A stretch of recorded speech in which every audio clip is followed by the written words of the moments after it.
Okay. Let us review multiplication of numbers. Okay. Multiplying 3-digit number to 2-digit number. Okay. 387 times 23. Okay. Ano yung unang dapat tandaan sa pag-multiply? Una? 1. Okay. Sa ones, magsisimula dito sa 3. Ang 3, ito times dito sa 7.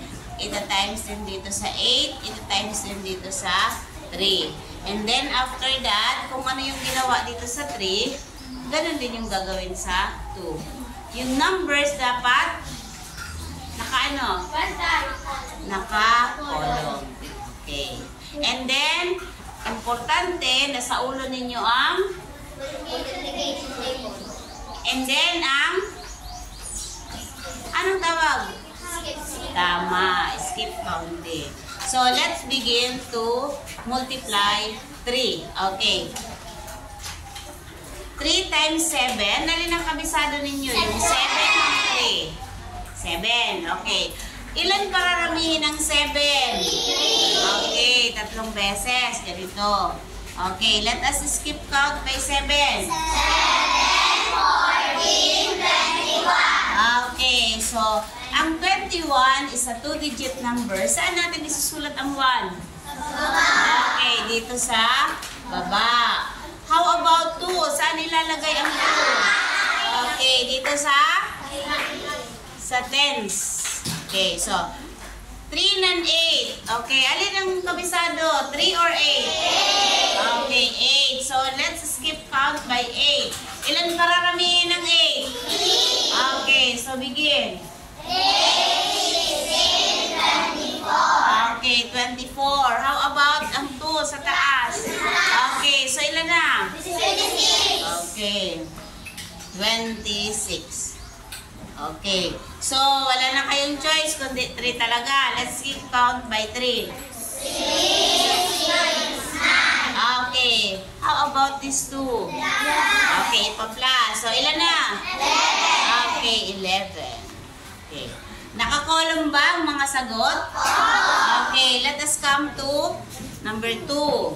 Okay. Alin ang kabisado? 2 or 7? Okay, so let's skip count by 7. 7, 14. Okay, 14. Ang sagot na 14, isusulat natin sa tapat ng tens. Sa tapat ng 2. Di pwedeng isulat dito. Ha? So, 14. Ang 1 dito sa taas. Okay. 2 times 8. Okay, 16. Ang 16, ano? 16 na ba talaga? Opo. Okay. Ilan ang idadagdag? Okay, dadagdag natin ang 1. So, 16 will become 17.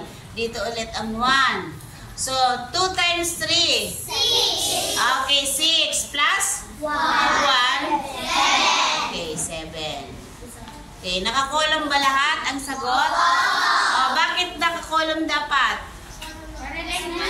Yan, para hindi kayo malito ng sagot ninyo. So, let us add this number. Dahil wala dito, i-bring down na lang natin ang 1. 6 plus 4? 10. Okay, 10. Ang 0 dyan, 1, i-carry ang 1. 1 plus 7? 8 plus 1? 9. 1 plus 7? 8. Tapos na ba? Tapos na? Ano pa ang gagawin? Lalagyan pa natin ng comma. 1, 2, 3, comma. So, basahin natin. 387 times 23 equals?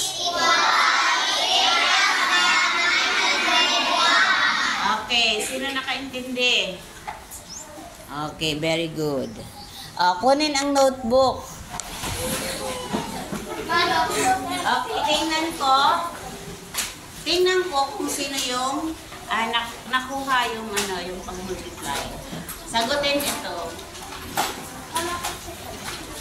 Ma'am, mamaya kasi pampabaga tayo. Oh. Sige, begin. One lang po.